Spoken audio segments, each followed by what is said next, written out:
Hello guys, my name is Octavius McPherson with Summit City Traditional Archery, and today I wanted to do a video on tips and tricks on how to improve your shooting for 3D archery and for hunting.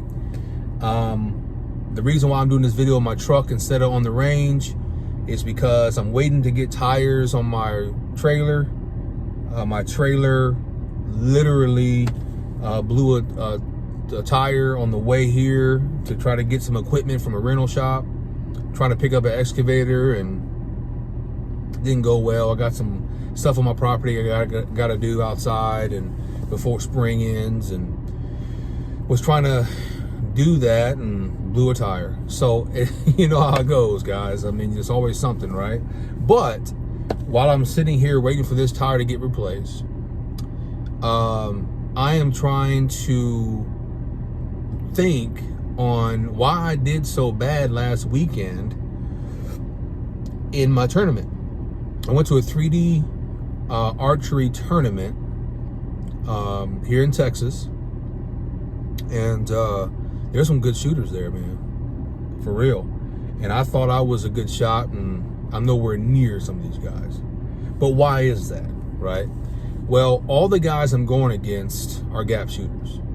Number one, guys, you gotta understand that if you are a traditional archery bow hunter, no sights, just your bow and a tab, a glove, and the arrow, and you are going against other people with a bow, an arrow, a tab, or glove, and you're out there going against them, the edge that most of these guys have over other guys is they're better gap shooters and they have a better aiming method than the next guy, right? So me, I did well, I mean, for an instinctive shooter, but when it comes down to actually winning a tournament, I don't know if that's going to be able to happen unless I adopt a gap shooting method. And that's just not me. And I tried to do it after the tournament was done, got home. I went Saturday, it was a Saturday and Sunday thing. And I went ahead and came home Saturday evening and was out there trying to look at the point of my arrow and aim high or low. And it just took the joy right out of traditional archery for me, right? It became more robotic, if you will. I mean, I just had to think about more stuff, and I was shooting terrible. I mean, talking about missing the target altogether, right? So I'm like, you know what? I got to make a decision. What do I want to do? Do I want to be a 3D archery guy that travels around the country and beats everybody, or I want to be a deadly hunter? And I know there's some guys that gap shoot and do really well in hunting situations. I'm not saying that, but per capita, I would tell you that the best bow shots with a traditional bow I have ever seen is the guys that can do it instinctively. Why? Because they're thinking about less. They look at the spot and they put the animal down, right? My grandpa shot that way. My uncle shot that way, you know, and I shoot that way. And so growing up and seeing that most guys, everyday guys back in the day, they weren't gap shooters. They took the bow, typically 3 fingers, split finger, and let that arrow rip. As soon as they hit anchor, they hit their spot. Now, granted, a lot of these guys are not going to win tournaments as far as, you know, beating guys that are gap shooters even back in the day, but they were very capable of putting animals down within 20 yards, right? And that's my goal. My goal is I want to go hunt hogs and deer and elk and bear and moose and whatever else I can get my hands on and kill them within 20 to 25 yards, right? Now, granted, sometimes I've had to go out to 30, 35, but even then I can look at a spot and double lung an animal, right?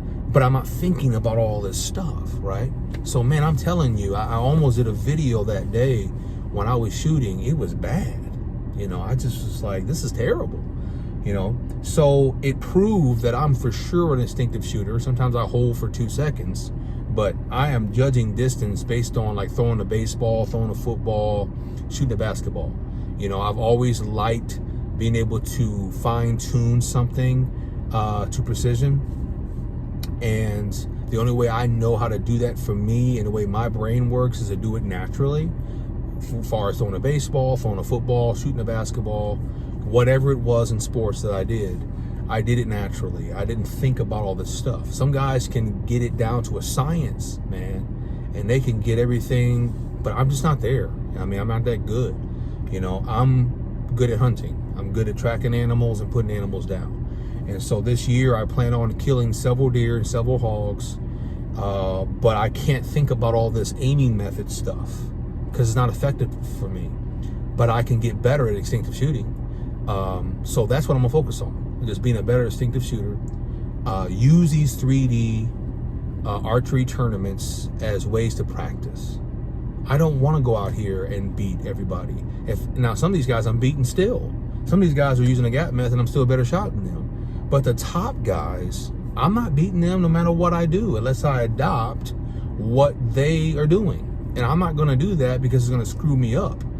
Also, a lot of these guys that gap shoot told me that they struggle with target panic, or they struggle with target panic in the past. That's because they're thinking about a lot of stuff, okay? Now, I'm not saying that instinctive shooters don't have target panic, all right? I'm thankful that I've never had it. But I could see more than anxiety the more I studied gap shooting for a weekend of putting that arrow where I was looking, and anxiety started to formulate in my mind and in my heart, and it took the joy for a couple of days out of shooting. And so when I saw that symptom, I got rid of it. I'm like, no, I'm going to approach this like I always did and do it instinctively.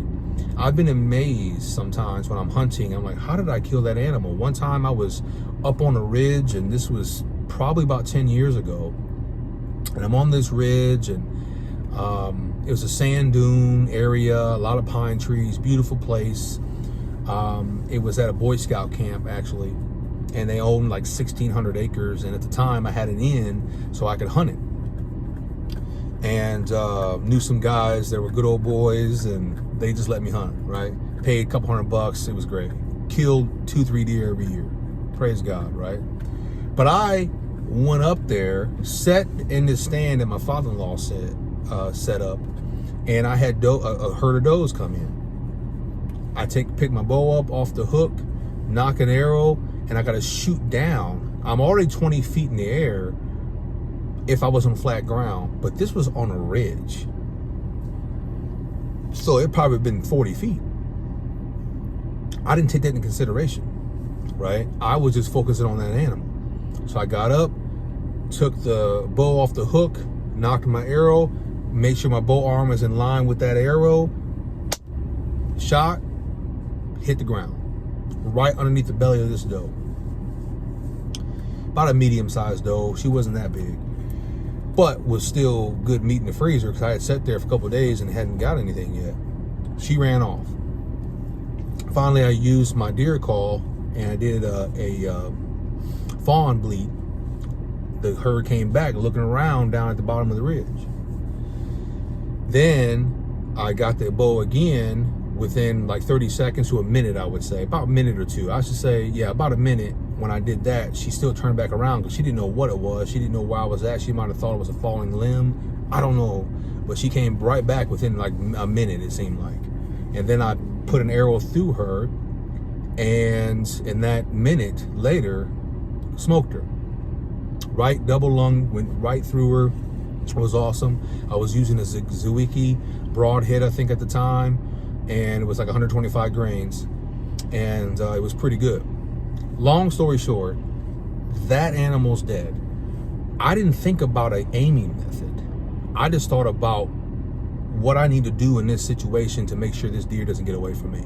I hit the bleat, she comes back, I smoke her. I don't have time to string walk or to judge, well, she's 40 feet, but she's 10 foot off, and the triangle, is it, you know, the base is this long, and if I add up the three sides, whatever mathematical equations guys use, I don't have a rangefinder. My job is to focus on the spot and put the animal down. My point with this story is that that's how I've been doing this for years. And you have to make a decision if you are into 3D archery and to hunting. If you're a hunter and that's primarily what you do with your bows, go to a 3D archery tournament and just get better at shooting. Go there and approach it like you're hunting, and it gets you prepared for the incoming season or the season that you're currently in. Don't go trying to beat everybody. That's the wrong goal if you're primarily a hunter. I am 90% a hunter, 10% 3D archer. Some of the guys that are beating me consistently in these tournaments every weekend are literally 90% 3D archers and 10% bow hunters. I talk to them. They're like, you know, I go indoor shooting. I do 3D archery. I do hunt a lot. Well, you know, I killed a deer a few years ago, and my longest shot on a deer was 40 yards. This guy said that was my point on a distance at the time, but he didn't kill a lot of deer. That was years ago. So these guys are great shots, but they're not putting meat in the freezer like a lot of us bow hunters. That's just not going to work. So there's very few guys that are going to be the top level 3D archer and a top level hunter. You know what I mean? Fred Bear didn't go around and just do 3D archery and then went out and went over to Alaska and all these other places and kill all these, you know, world record animals and do all these films. He didn't do that. He went from target archery to predominantly deer hunting, animal hunting, right? And he traveled the world doing that. Same thing with Howard Hill. If you watch his videos, he literally would tell you, you got to make a difference. You got to make, you got to make a decision. Are you going to be a target archer or are you going to be a hunter? Because the two don't mix. They don't work together, right? Because it's totally two different styles for most of the time to be a effective hunter versus an effective target archer. There's two different methodologies and approaches to both, right? And so I didn't want to make this a super long video, so I want to close it, but I'm going to do some videos coming up that's going to support what I'm talking about. Some demonstrations on how you can avoid target panic, how you can make your shot process more simple, how you can practice and not be perfect, but be effective in a hunting situation. That's predominantly what my channel does. It uses 3D archery to get me prepared for hunting, right? So I have a couple hog hunts coming up that I want to put on the channel. I have a deer hunting this season that I want to put on the channel, and I want to show you what I do to put animals down. But man, I got twisted up like a pretzel when I took a couple of days and tried to gap shoot. I never ever even tried to do that before all these years of shooting a traditional bow, and when I did, it really messed me up. So I just came out of that. The last week I've been shooting like I normally do.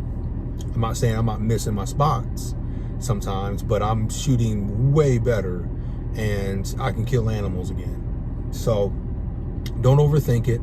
The main thing is to shoot your bow and to always shoot it every week, multiple times a week, so that way when hunting season occurs in your area, you're ready to kill an animal and put them in the freezer. Okay, nobody cares how you shoot in a 3D tournament if when you get in the moment when the adrenaline's flowing and that animal's in front of you, you can't get it done. That's how I motivate myself to practice, to do the 3D archery, and to do videos like I'm doing now. Just keep me constantly immersed in knowing that if I continuously make this a part of my life, I'm gonna be ready when it counts the most, when I'm up in that stand, I'm in that blind, or I'm walking through the woods, right? So guys, want to make a quick video. I appreciate your support. Please like and subscribe to this channel, and I enjoy this, and I know that we'll get better as time goes on. All right, So God bless you guys. Thank you for tuning in. This is Octavius with Summit City Traditional Archery.